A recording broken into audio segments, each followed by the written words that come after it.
அண்ணாமலை அவர்கள் ஒரு வீடியோ வெளியிட்டிருக்காரு. 1.09 செகண்ட்ஸ் தான் அந்த வீடியோ. ஆனால் திமுக நல்லா தொக்கா சிக்கி இருக்கு. முன்னாடியே பாரத பிரதமர் நரேந்திர மோடி அவர்கள் சொல்லியிருந்தார், மீண்டும் நான் ஆட்சிக்கு வந்தா இந்த திமுகன்ற ஒரு கட்சியே இருக்காது அப்படின்னு சொல்லியிருந்தார். ஆனால் இதை அவர் செய்ய வேணாங்க, இதை திமுக காரங்களே செய்வாங்க, நடக்கும் அப்படின்னு சொல்லி அந்த ஆண்டவன் எழுதியிருக்கான், முடிச்சு போட்டான். ஏன் அப்படின்னா, இந்த திமுக அமைச்சர்கள்லாம் இருக்காங்களே, இந்த திமுக கட்சியை முடிச்சு வைக்கிறதுக்காக மீண்டும் இந்த திமுக ஆட்சி வந்துடக்கூடாது, இந்த கட்சி ஆட்சிக்கு வந்துடக்கூடாதுன்னு சொல்லி கண்ணும் கருத்துமா வேலை பார்த்துட்டு இருக்காங்க திமுக அமைச்சர்கள்.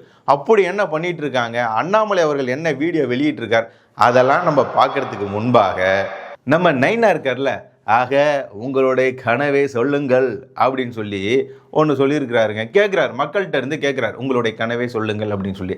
அந்த ஃபார்மை கொஞ்சம் பாருங்களேன். இதில் நீங்கள் நல்லா பாருங்கள், என்ன இருக்குது தெரியுங்களா? அதில் எஸ்சி எஸ்டி அப்படின்னு சொல்லி ஜாதியை அதில் நம்ம குறிப்பிடணுமா. பேர் கேட்குறீங்க, ஊரு கேட்குறீங்க, அட்ரஸ் கேட்குறீங்க, இதெல்லாம் சரி. அதில் என்னங்க கனவை சொல்கிறதுக்கு கூட ஜாதியெல்லாமா குறிப்பிடணும்? எஸ்சி எஸ்டி என்னன்றதை நான் குறிப்பிடணுமோ? அதில் கனவை சொல்வதற்கு கூட ஜாதியை சொல்லக்கூடிய, ஜாதியை கேட்கக்கூடிய இந்த திமுக அரசாங்கம், நாங்கள் சமூக நீதி, சமத்துவம், ஜாதி மதத்துக்கெல்லாம் அப்பாற்பட்டவர்கள் அப்படின்னு சொல்லி பெருமை வேற. இதில் வேற வாய்க்கிலேயே சொல்கிறாங்க, எங்களோட ஆட்சியில் ஜாதி சண்டை, மத சண்டை, இந்த மாதிரி எந்த ஒரு வன்முறையும் எங்கள் ஆட்சியில் நடக்கலை அப்படின்னு சொல்லி மார்த்தட்டி சொல்லிக்கிறாரு. அப்படியா? தமிழகத்தில் ஜாதி சண்டை, மத சண்டை நடக்கலையா? உங்களுடைய பதிலை கமெண்ட்ஸில் பார்த்து பண்ணுங்க. சரி, இப்போ சம்பவத்துக்கு வந்துடலாம். அண்ணாமலை இருக்கார்ல, அவர் ஒரு வீடியோ வெளியிட்டிருக்காரு. அந்த வீடியோ 1.09 செகண்ட்ஸ் தான். அந்த வீடியோவில் முக்கியமான ஒரு திமுக அமைச்சர் சிக்கி இருக்கிறார். இதில் என்ன அப்படின்னா, தமிழகத்தில் பல கேள்விகளுக்கு பதில் கிடைக்காம இருக்குது. ஆனால் திமுக ஆட்சிக்கு வந்த பிறகு நான் சொல்ல போகிற கேள்விக்கெல்லாம் இன்ன வரைக்கும் பதில் கிடைக்கல. வேறு ஆட்சி வந்தால் தான் பதில் கிடைக்கும்னு நினைக்கிறேன். அதுக்கு மக்களே நீங்கள் தான் நமக்கு, இந்த தமிழ்நாட்டுக்கு துணையாக நிற்கணும். ஆமாம், என்ன அப்படின்னா, யார் அந்த சார், யார் அந்த தம்பி, யார் அந்த அதிகாரி, இந்த மாதிரி பல கேள்விகள் இருக்குல்ல, பதில் கிடைக்காத பல கேள்விகள் தமிழகத்தில் இந்த திமுக ஆட்சியில் இருக்குது. அதற்கு பதில் கிடைக்கணும் அப்படின்னா 2026 தேர்தலை நாம் சரியாக பயன்படுத்திக்கணும். நாம் தமிழ்நாட்டில் சந்தோஷமாக, நிம்மதியாக, குடும்பத்தோடு இருக்கணும். பெண்களுக்கு பாதுகாப்பு கிடைக்கணும். நாம் விலைவாசி உயர்வு, சொத்து வரி உயர்வு, மின்கட்டண வரி உயர்வு, இதில் இருந்தெல்லாம் நம்ம தப்பிக்கணும் அப்படின்னா சம்பாதிச்ச காசை பாதுகாப்பாக பாக்கெட்டில் வச்சுருக்கணும். எவனோ ஒருத்தன் வாயில் போட்டுறாமல் இருக்கணும் அப்படின்னா நாம் ஆட்சி மாற்றத்தை தமிழகத்தில் கொண்டு வந்தே ஆகணும். அது உங்களுக்கே புரிஞ்சிருக்கும். ஆகவே இதை சபதம் ஏற்றுக்கொண்டு அண்ணாமலை அவர்கள் ஒரு வீடியோ வெளியிட்டிருக்கிறாரு. அதை கொஞ்சம் பாருங்களேன். பார்த்தீங்களா? இவர் யாரு? மா சுப்பிரமணியன், திமுக அமைச்சர். இவர் யார் கூடலாம் ஃபோட்டோ எடுக்கிறாரோ அவங்களெல்லாம் விசாரணைக்கு உட்படுத்தணும். அவங்களை விசாரித்தா போதும், இங்கே நடக்கக்கூடிய குற்றங்களெல்லாம் தடுத்துடலாம் அப்படின்னு சொல்லி நம்ம போன வீடியோவிலேயே சொல்லி இருந்தோம். அந்த வகையில் இப்போ பாருங்க, இப்போ ஒருத்தர் சிக்கி இருக்கிறார். இதற்கு முன்பாக ஒரு மகளிர் கூட நின்றுட்டு இருப்பார். அவர் யார் அப்படின்னா, 18 முறைக்கு மேலாக சிறைக்கு சென்று வந்த கஞ்சா வியாபாரி. அவர் கூட ஃபோட்டோ எடுத்திருந்தார். அதற்கு முன்பாக யார் கூட எடுத்திருந்தார்னா, அண்ணா யூனிவர்சிட்டியில் பாலியல் குற்றச்சாட்டில் ஈடுபட்ட ஒரு நபர் ஞானசேகரன், அவர் கூட எடுத்திருந்த ஃபோட்டோ. இந்த மாதிரி இவர் கூட நிற்கிறவங்களாம் எப்படி தேர்ந்தெடுக்கிறாங்கன்னே தெரியலைங்க. குற்றம் பண்ணியிருந்தால் தான் என் கூட ஃபோட்டோ எடுத்துக்கலான்னு ஒருவேளை ஏதாவது நாம் செய்திருக்கா என்னன்னு தெரியல. இவர் கூட நின்று அம்புட்டு பேரும் குற்றவாளியாக இருக்கிறாங்க.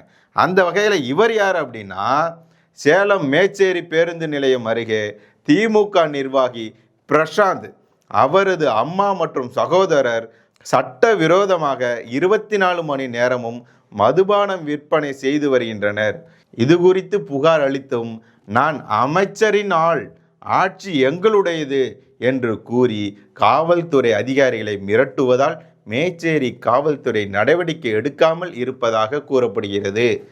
திமுக நிர்வாகிகள் சட்டத்தையும் காவல்துறையையும் அச்சுறுத்துவது சாதாரணமாகிவிட்டது. திமுக ஆட்சியில் சட்டம் திமுகவினரின் முறைகேடான செயல்பாடுகளுக்கே துணை நிற்கிறது. திமுக கட்சியில் இருந்தால் என்ன குற்றம் செய்தாலும் நடவடிக்கை இல்லை என்ற நிலை உருவாக்கப்பட்டு இருக்கிறது. இது திமுக ஆட்சியில் நடைபெறும் அதிகார துஷ்பிரயோகத்தின் மற்றும் ஒரு உதாரணம். குற்றவாளிகளை காப்பாற்ற மட்டுமே திமுக ஆட்சி நடத்தி கொண்டிருக்கிறது. சேலம் மாவட்ட நிர்வாகமும் காவல்துறையும் உடனடியாக இந்த சட்டவிரோத மது விற்பனையை தடுத்து நிறுத்த வேண்டும். பொதுமக்களுக்கு பாதுகாப்பு கொடுக்கவே சட்டமும் காவல்துறையும் ஆளுங்கட்சியினரின் முறைகேடுகளுக்கு துணை நிற்பதற்கு அல்ல அப்படின்னு சொல்லி அண்ணாமலை அவர்கள் பதிவிட்டிருக்கிறார். பாருங்க, ஞானசேகரன் கூட ஃபோட்டோ எடுத்துக்கிறது, கஞ்சா வியாபாரி அவங்க கூட ஃபோட்டோ எடுத்துக்கிறது, இப்போது சட்டவிரோதமாக மது விற்கிற ஆளு கூட ஃபோட்டோ எடுத்துக்கிறது. இவங்களெல்லாம் அமைச்சரவையில் உட்கார வச்சுக்கிட்டு நாம் நிம்மதியாக இருக்கணும், சட்டம் ஒழுங்கு சரியாக இருக்கும் அப்படின்னு நினைக்கிறது எவ்வளவு பெரிய மடத்தனம் பார்த்தீங்களா? இதில் வேற ஸ்டாலின் அவர்கள் சொல்கிறாரு, மீண்டும் நாங்கள் ஆட்சிக்கு வந்தோம்னா எங்களுடைய சாதனையவே மிஞ்சும் அளவுக்கு 2.0 திராவிட மாடல் 2.0 அமையுன்றாரு.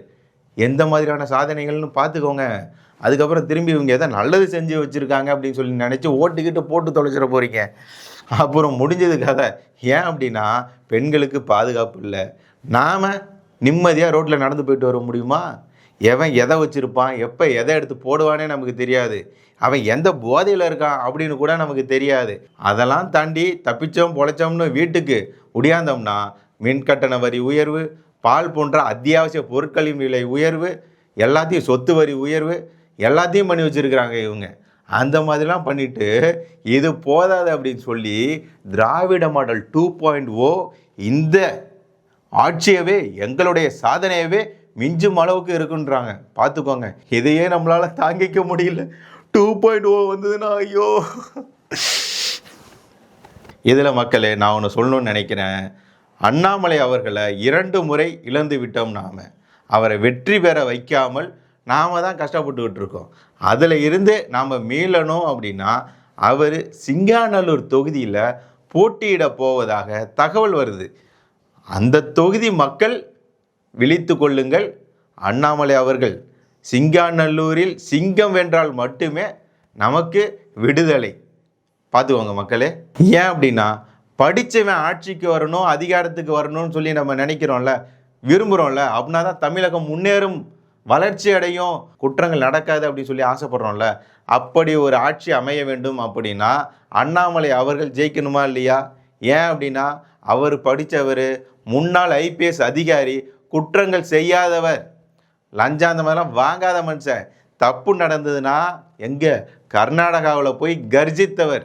ஓவர் நைட்டில் ஒரு காவல் நிலையத்தில் இருந்த மொத்த காவல்துறையை சேர்ந்தவர்களையும் மாற்றியவர்.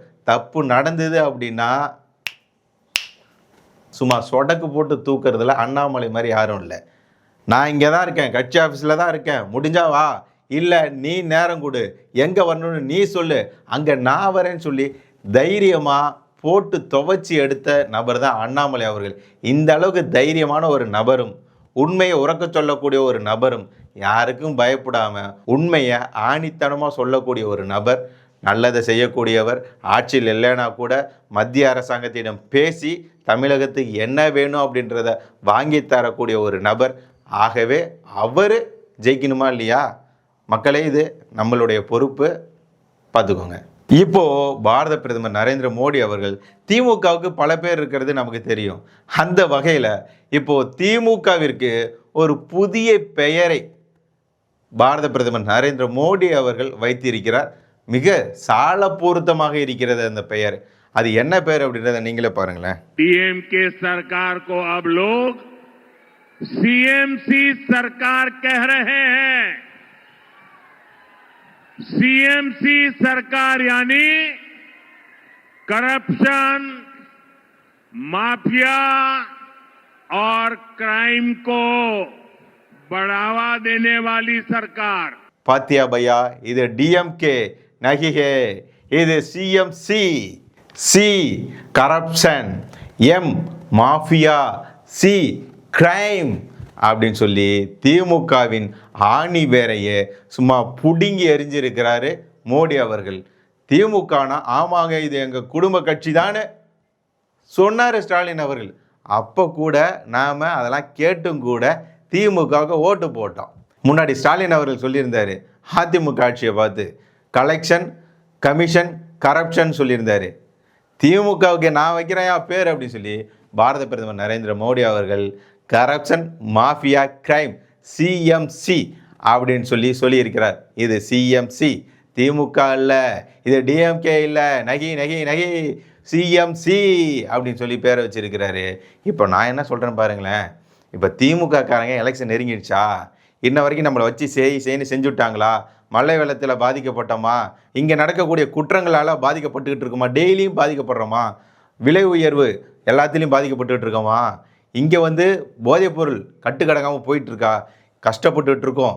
இந்த திமுக ஆட்சி மீண்டும் ஆட்சிக்கு வந்துடக்கூடாதுன்னு ஒவ்வொருத்தரும் கனவு கண்டுகிட்டு இருக்கோம். இவர் கேட்குறாருல உங்களுடைய கனவை பதிவிடுங்கள் அப்படின்னு சொல்லி, அதில் எல்லாரும் இதுதான் எழுதுவாங்க, மீண்டும் திமுக ஆட்சிக்கு வந்துடவே கூடாது, அதுதான் ஐயா எங்களுடைய கனவு அப்படின்னு சொல்லி எல்லாரும் எழுதிட்டு இருப்பாங்கன்னு நினைக்கிறேன். ஆனால் திமுக காரங்க இப்போ அறிவாலயத்தில் உட்காந்து என்ன ஐடியா பண்ணிட்டு இருப்பாங்க தெரியுங்களா? பெண்களுக்கு சீலை கொடுக்கலாம், பணம் கொடுக்கலாம், கொலுசு கொடுக்கலாம், பாத்திரம்லாம் பண்டம்லாம் கொடுப்போம், ஓட்டு எல்லாம் நமக்கு வந்துடும், நோட்டு கொடுத்தா ஓட்டு வந்துடும் அப்படின்னு சொல்லி ஐடியா பண்ணிகிட்டு இருப்பாங்க. ஐடியா மணிகள்லாம் இதை மாதிரி ஐடியா பண்ணிகிட்டு இருக்கோம். இப்போ கூட அதை ஆரம்பிச்சிருப்பாங்களே. உங்கள் பகுதியில் திமுக நடத்தக்கூடிய நிகழ்ச்சிகளுக்கு ஆட்களை கூட்டு போவாங்க. அந்த கூட்டிகிட்டு போயிட்டு இறக்கும்போது அவங்களுக்கு என்னெல்லாம் கொடுக்குறாங்க அப்படின்னு சொல்லி கமெண்ட் பண்ணுங்கள். ஆண்களுக்கு என்ன கொடுப்பாங்கன்றது உலகறியும். ஆனால் பெண்களுக்கு இந்த நிகழ்ச்சிகளுக்கு போயிட்டு வரவங்களுக்கு எந்த மாதிரியான பரிசு தொகையெல்லாம் திமுக கொடுக்குது அப்படின்னு சொல்லி கமெண்ட் பண்ணுங்கள். வரட்டா?